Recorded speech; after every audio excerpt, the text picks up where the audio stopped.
ఇక జ్యోత్స్న అయితే కార్తీక్ హాస్పిటల్ ఆడిన మాటలకి తట్టుకోలేక, ఏంటి బావా నువ్వు చెప్పింది నమ్మాలో లేదా నేను నీ మీద పెట్టుకున్న నమ్మకాన్ని నమ్మాలో అర్థం అవ్వడం లేదు. నన్ను ఇప్పుడు అటు ఇటు మధ్యలో పడేస్తావు. నాకు ఇప్పుడే ఎలా ఉందంటే తలని గోడకేసి గుద్దుకొని తల పగలగొట్టుకోవాల్సినంత కసిగా ఉంది.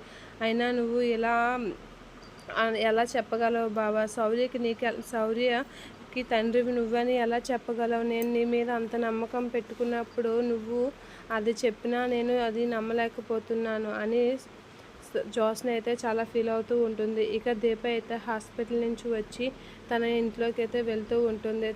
తనకి డోర్కి ఉన్న లాక్ తీస్తూ లోపలికైతే వెళ్తూ ఉంటుంది. ఇక లోపలికి వెళ్తూ దీప ఇంట్లో ఉన్న లైట్ని ఆన్ చేసి చూస్తూ ఉంటుంది. అది చూసి జ్యోత్స్న, దీప హాస్పిటల్లో ఉంటే ఇంట్లో లైట్ ఎలా వెలిగింది, అసలు ఈ హౌస్లో ఎవరున్నారు అని అయితే చూస్తూ ఉంటుంది. ఇక దీప అయితే తన తండ్రి ఫోటో తీసి చాలా బాధపడుతూ ఉంటుంది.